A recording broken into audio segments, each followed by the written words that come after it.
So in this video, I'm going to talk about my Boss RC-600 loop station.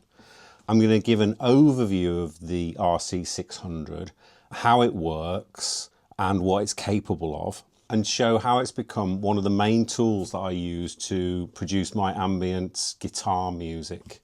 So Through Trains, Homegrown Apples and Walking on Pebbles, those three albums were produced using my guitar, the RC-600 and Ableton with effects. I've had it for about 18 months and it's the latest piece of gear that I've got that enables me to work with loops. I've tried lots of different things over the years and I'll get into all of that in a minute. And this is the latest piece of gear that I've got to do that.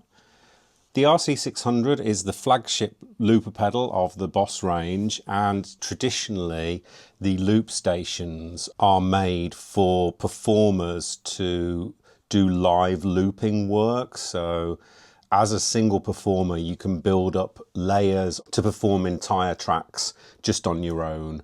You know, Ed Sheeran style. That's how most people use the loop stations, but that's not how I use it. I use it in a looser, more improvisational way as part of my music creation process in the studio.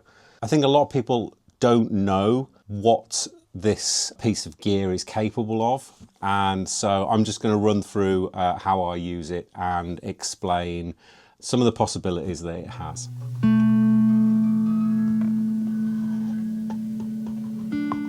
So my interest in looping and working with loops goes back quite a long way to when I first went to art college, so in the 1990s. So I've always been interested in loop-based music, particularly the idea of music where the loops are not fixed and there's phasing going on. So that different lengths of loops over time create a rich, changing sound. It's something that's always fascinated me, is that phasing loops. And so when I was at art college, some of the work that I did there was based on tape loops, small cassette tape loops. And I used to have installation work where I would have different lengths of tape loops running at the same time so that they would go in and out of sync with each other, and the overall length of a piece before a repeat would be very, very long. So it enables you to build much longer and varied pieces than sequencing it all together or having things that are very regular. And I was quite interested in how you could produce these more organic, evolving pieces where things go in and out of sync with each other. So I did some of that at college, mainly using small cassette tape loops.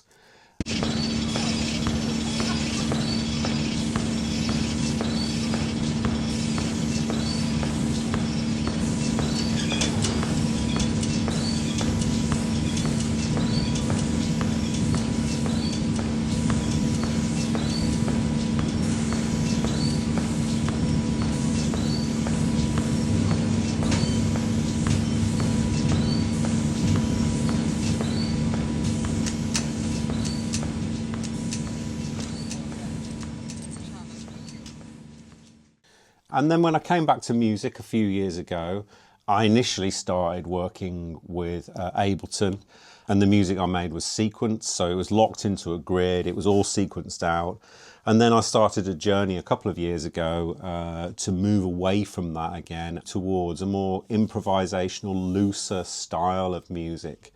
And I made a video all about moving from an Ableton-based setup into hardware and trying to find a kind of hybrid solution, which is what I've really come to now, is a hybrid solution. And so I went through quite a lot of different pieces of gear, looking for loopers, samplers that could do this kind of thing. I started with a Polyend Tracker because I thought that's quite a capable sampler. I'll be able to put lots of different samples in and maybe do something with that. And this was a move away from Ableton and a move into more sample and loop based work. This didn't really work out for me though. I did not find it intuitive. I tried some Elektron gear. I had, at various points, I had some different Elektron boxes. I had the model samples for quite a long time, and I had a Digitakt as well. Not the Digitakt 2, just the Digitakt 1. Even though they have sequencers built in, you can do quite a lot of different things with them. And I did manage to move towards a kind of looser style with the Digitakt.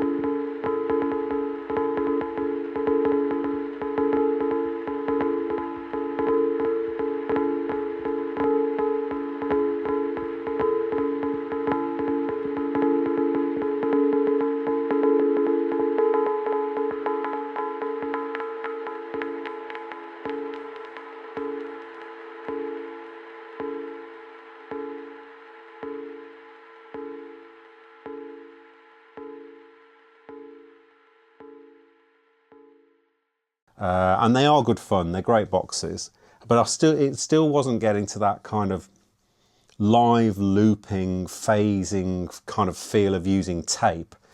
I considered for a while actually using tape and moving into buying reel-to-reel tape recorders, or maybe using cassette tapes with tape loops in. But at the time, I was still really working in the evenings, in my spare time. I wanted my studio to be quite easy to get out and to put away. And I felt that reel-to-reel tape players were quite large, quite hard to get them working well. I would probably like to, at some point in the future, mess about with tape and tape loops. It seems like a great fun thing to do, but so far it hasn't really been the right mix for the size of studio that I've got, the space that I've got. So the next piece of gear that I bought to try and move towards a loop-based kind of system was the Black Box by 1010 Music. And this is a great piece of gear in some ways. It's very powerful.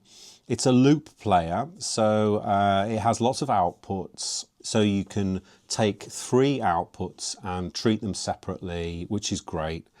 You can also record each of these loops live into it.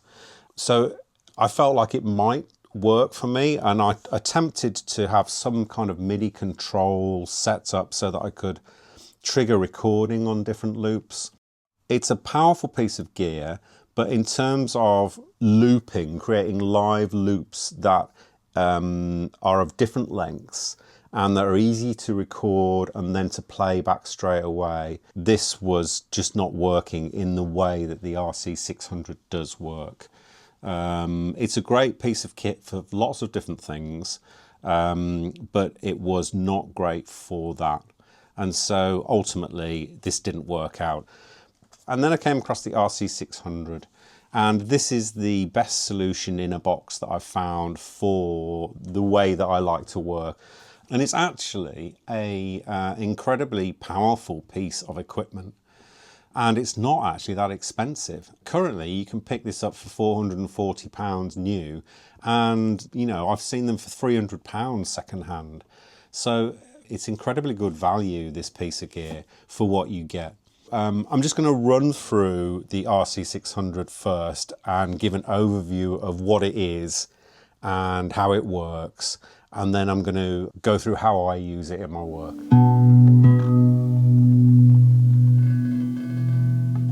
One of the amazing features about the RC-600 is the number of inputs and outputs that you get on it. In terms of inputs, you've got 6 input channels, that's 2 mics and then 2 stereo pairs, but you can use all 6 of these as 6 separate inputs if you want into the looper. So 4 line or instrument inputs and 2 mic inputs. and then you get 8 outputs, and that's you get 3 stereo pairs, main output, sub output 1, sub output 2. So that's 3 stereo pairs, and you also get the headphone output, which is stereo. So 8 outputs. So 6 in, 8 out, and then you also get MIDI control, quite a lot of MIDI control.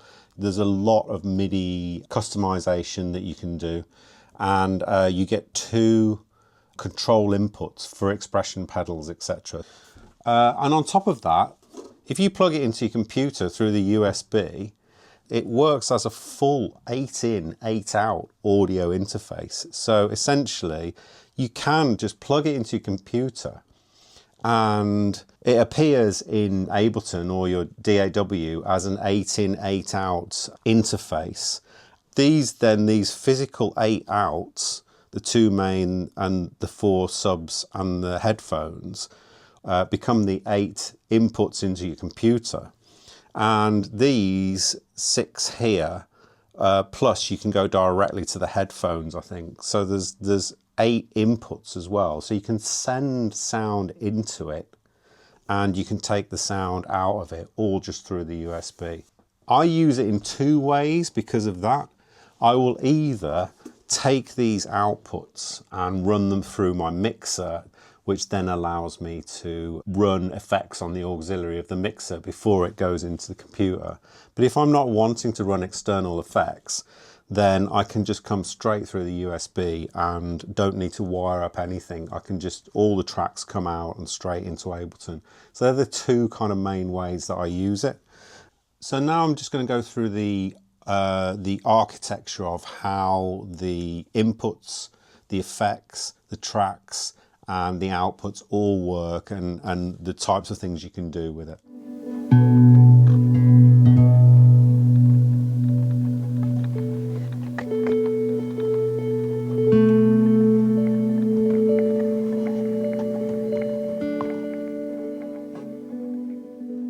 I think that once you understand the basic architecture of the pedal and how it works, it makes it a lot easier to understand the possibilities that the RC-600 has. It is quite a hard device to use. The menu system is not very good. It doesn't make a lot of sense. It's more complex than it needs to be. And I think that Boss could really improve the operating system on it. But the overall functionality of the unit is good. So if you can get past the menus, then you can do a lot with it. So I'm just going to run through the basic overview of how the pedal works. The unit records at 32-bit floating point, which is great because it means you don't have to worry about levels so much. It's got a lot more headroom than a 16-bit recorder. So 32-bit float. And it has a huge memory as well. So a single track can be up to 1.5 hours. And across, there's 99 memories in here. And across those 99 memories, you have a total of 13 hours recording time just with the internal memory in the unit. So 13 hours is quite a lot of looping. And you can save multiple effects setups, which you can use on multiple tracks. And in the 99 memories, and using the app that comes with it, you can even load samples in and out of each of the tracks in each of the memories. So if you want, you could just load in loops that you've already recorded and then play them back on the unit. I've never used it in that way. I've never loaded any sounds in or saved sounds out. I should really look at that, because I just tend to use it to do live recording and then record out to Ableton, and then I'll just clear the tracks. I don't tend to keep anything in the unit because I'm not taking it anywhere to perform live, but you can obviously store all your backing tracks and just play a whole set just by playing tracks. Crazy amount of things you can do with it. We already looked at the inputs and outputs and how they work on the back of the unit and how they work with USB.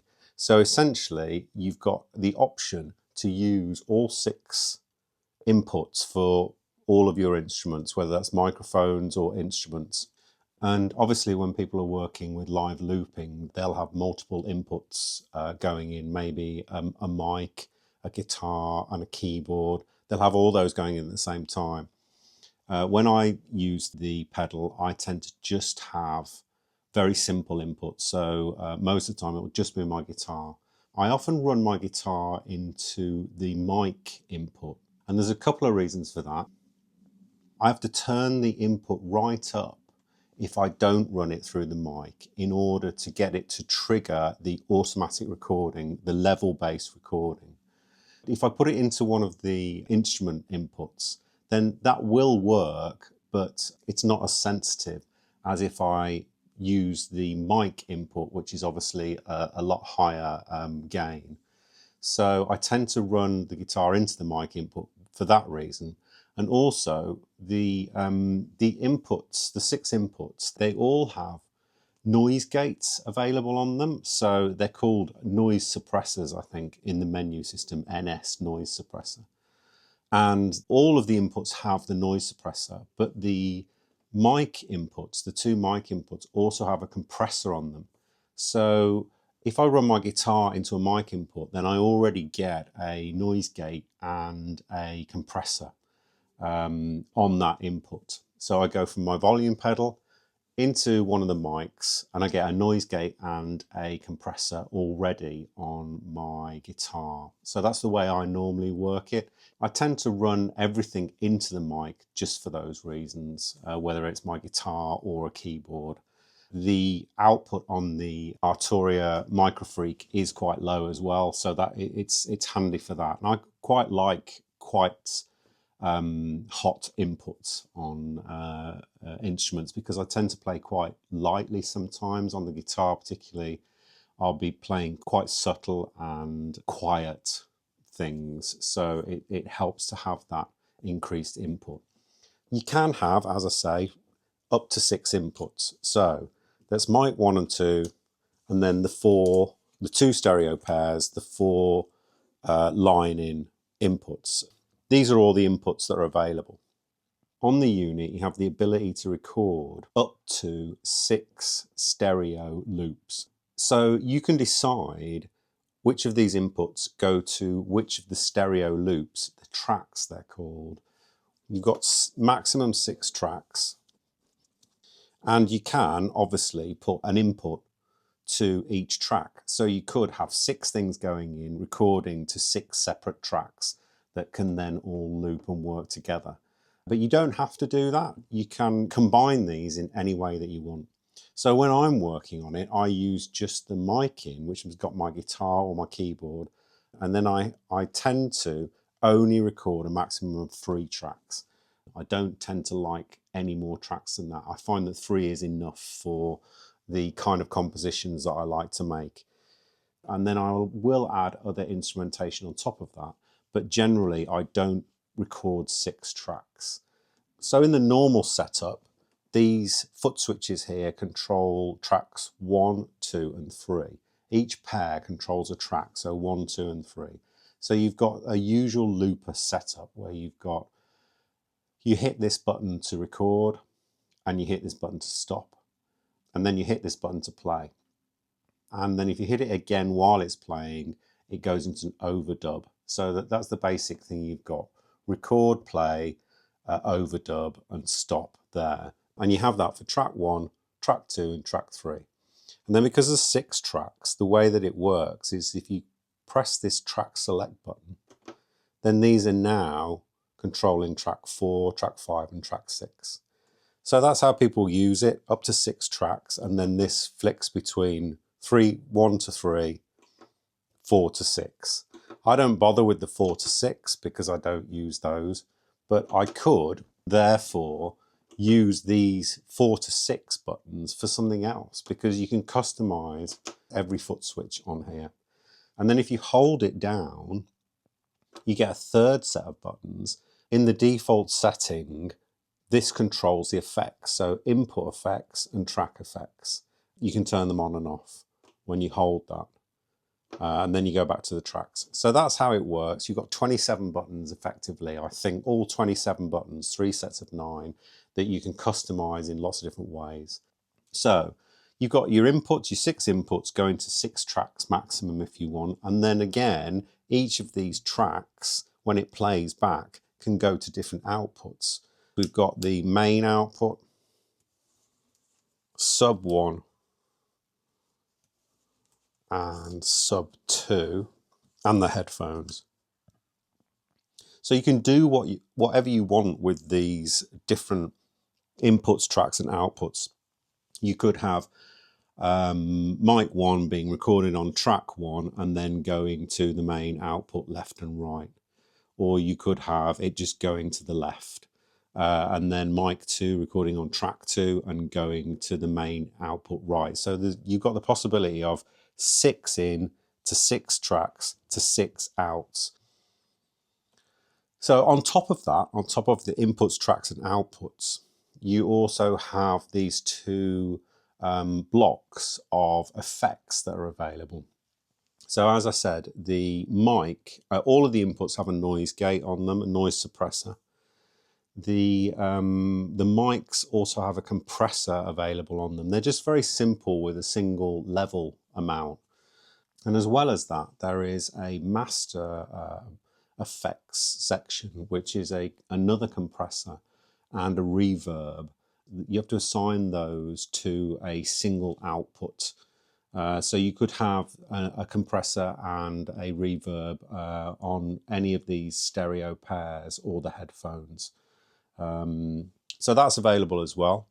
And then as well as those input and output effects, you've also got 2 distinct blocks of effects built into the unit. So first of all, your inputs are passed through a 4 effect block, the input effects. So input effect 1, 2, 3, and 4.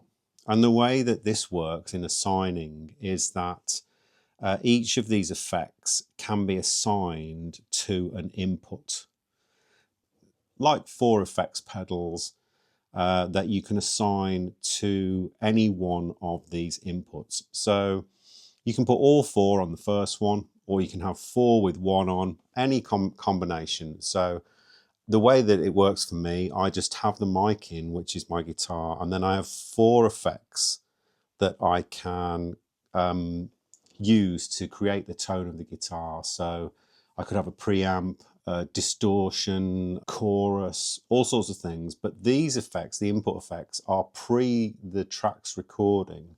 So these effects will be baked into the recordings that you make. So I tend to use these just for creating the tone of the guitar. So at the moment I've got a preamp, a distortion, which is just an overdrive, and a flanger that I can turn on and off for the guitar.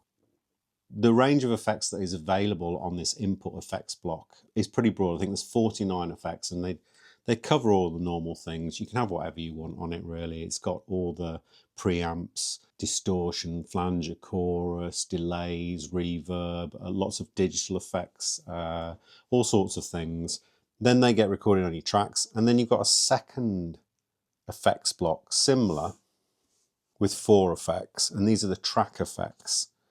And these work in a similar way to the input effects in that you can assign them each to a track. So you could put all 4 on track 1 or 1 on the first 4 tracks, however you like to assign those to different tracks, but you can only assign them to 1 track. There's all sorts of effects available here again, similar to the input effects. These track effects aren't obviously baked into the tracks, but I don't tend to use the track effects much because I'm running all these outputs directly into Ableton, where I'm multi-tracking, and I run a lot of effects in Ableton Live. So I'm listening to what I'm recording through effects in Ableton, and I'll have you know, granular effects and reverbs and all sorts of things running on these tracks, these loops through these outputs. I'll have those kind of effects anyway, so I don't tend to use these.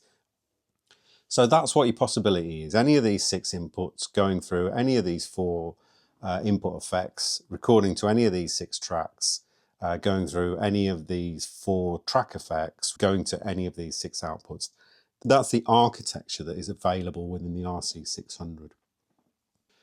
On top of this, the behavior of how the loops are recorded is quite complicated. These tracks, these loops, can be recorded in lots of different ways. You can record them so that they're all the same length as each other, or they can be multiples of each other. So if you record your first track, then all your other tracks could be set to the length of this first track that you've recorded. Or they could be multiples of the first track in some way.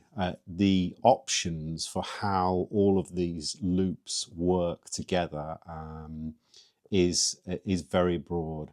The way that the recording starts, it can start straight away when you hit the button. If you've got one track playing, then when you hit record on this one, it may only start recording when this loop here hits the start. So you can record it in sync then with the previous track. Or you can have them free recording, which is what I tend to do, because that's really what I was looking for, was loops of different lengths. So, and you can have it recording so that the input level triggers recording, and that's how I also do it. It's quite convoluted to set up because the menus are terrible. But if you can get your head around the menus, then it's very powerful. What you can do with loops is very powerful.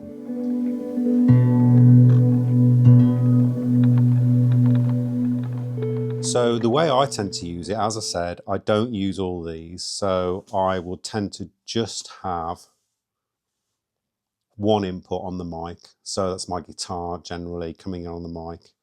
Because I'm coming in on the mic, I sometimes use my preamp, my phantom powered preamp, Triton audio preamp. It's actually for piezo's, this big amp piezo, but I use it on my guitar quite often as a little preamp to boost the signal, and it just gives it a little bit more saturation. I like the way that this changes the sound of the guitar. So I'll often come in with the preamp, and then, as I say, there's a noise gate and a compressor. And then there are these 4 input effects available. So I'll quite often, maybe I'll have a preamp on there, or a bit of distortion or overdrive, flanger, chorus. And then I record typically to just the first 3 tracks. And I record these in different ways, depending on what I'm doing. I do all sorts of things. Quite often I'll just record 3 free running tracks, so they'll all be different lengths. Sometimes I will sync them so that they are all the same length, or multiples of each other. Sometimes I do that. I mess about with all those things when I'm making tracks. So that's how I record the tracks. And then I don't really use these track effects. And then I tend to come out track 1 out of the main output, track 2 out of the sub 1, and track 3 out of the sub 2. These 6 tracks then over USB, or if I'm using external effects, might go into my mixer. But if I'm using USB, these 6 tracks will go into Ableton as 3 stereo tracks that I can then record. Once I'm happy with what I'm doing, I'll record out the track. Because this mic in is directly routed to the headphone out as well, I use that in Ableton to have a monitor on the guitar all the time. And I can, if I want, record a 4th live track over the top of these 3 tracks. So that's the way I use the RC-600 with Ableton. So as a quick run through, I might hit record on track 1. And then when I make a sound on the guitar, you can see it's waiting for an input signal. I'll hit the sound on the guitar, and it's starting to record now. And then I'll record it for whatever I'm playing, for however long, and then it's playing straight away now. And then I'll move on to putting down a second track. Again, if I play something on the guitar, it starts recording. And then I can stop that one, and that one's running, this one's running, but there might be they might be the same length or they might be different lengths. And then I might put a third track down, again, same thing. It's waiting for an input, start recording, and then playing back. So 3 tracks, different loops, and then sometimes I'll overdub some stuff. So if you hit this again, you can overdub then on top of that track. And you can set the overdub however you like, to erase or to layer on top.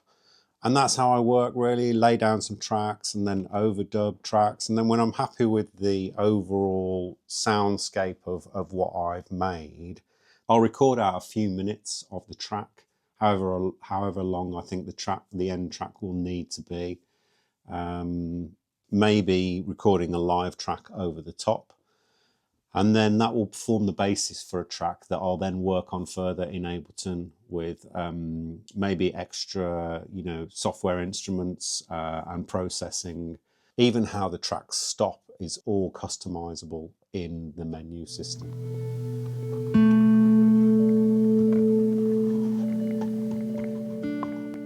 So I hope that gives you a good overview of the Boss RC-600 loop station. What it's capable of and how I use it to help me create ambient guitar music. I think I'm going to do a separate video where I'll actually create a track and go through what I'm doing as I make the track and put it together in Ableton. I think that would work well. So you can find all of my music and field recordings and my pivot cards on my Bandcamp page, including the 3 albums that I mentioned earlier in the video that I made with the RC-600. Those 3 guitar albums are available to listen to, download, buy on Bandcamp.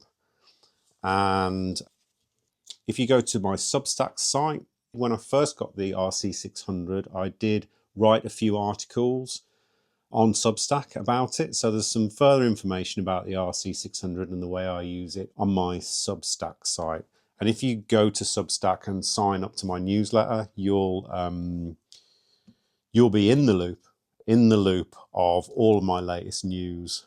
So if you've got any experience of using the RC-600 or other Boss loopers or other loopers by different companies, or reel-to-reel tapes, or making loop-based music in any way, please share all of your experience in the comments. It's always nice to hear from people and to get feedback on the work that I've done. So I hope that's been of use, and I'll see you in the next one.